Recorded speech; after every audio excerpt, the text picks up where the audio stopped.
près de 40 ans après la mort de Daniel Balavoun, le chanteur marque toujours les esprits et France 3 diffuse l'émission « Une journée avec Balavoun » ce 6 décembre. Mais que sait-on de sa fille Johanna, qui est née 5 mois après sa mort? Voilà près de 40 ans que Daniel Balavoun, mis à l'honneur dans une émission de France 3 ce 6 décembre, nous a quittés, tué dans un accident d'hélicoptère en 1986. À l'époque, sa conjointe était enceinte d'une petite fille, Johanna, qui est donc née quelques mois après la mort de son père et a grandi sans figure paternelle.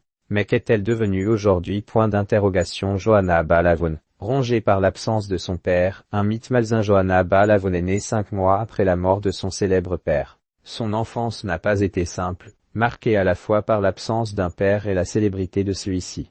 Avoir un père aussi absent que présent est compliqué, l'homme est toujours là mais le père jamais. Il y a comme un mythe malsain pour moi dont il faut se détacher. Il est Daniel Balavoun, je suis Johanna Balavoun, c'est son œuvre, pas la mienne, avait-elle confié à Télé Loisirs. Pendant longtemps, la fille de Daniel Balavoun, désormais âgée de 38 ans, ne s'est pas intéressée à son œuvre, afin de ne pas crouler davantage sous le poids de sa notoriété. Mais elle a finalement cédé à la tentation de découvrir ses textes, ses chansons, ses interviews. Il a fallu que je prenne le temps de découvrir papa par moi-même. Je me suis dit, bizarre, il y a un peu de moi là-dedans, a-t-elle expliqué. Où habite Johanna Balavoun et que devient-elle?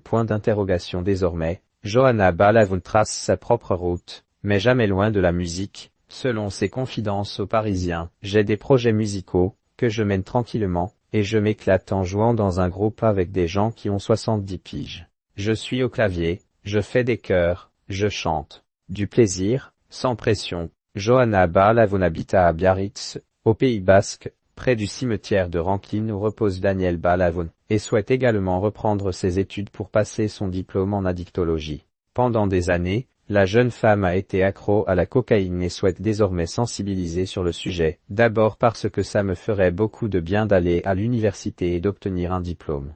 Je n'ai pas eu cette vie-là, et je le regrette un peu. Ensuite parce que je n'ai pour légitimité que ma seule expérience personnelle, et ce n'est pas suffisant, surtout si je m'adresse à des jeunes.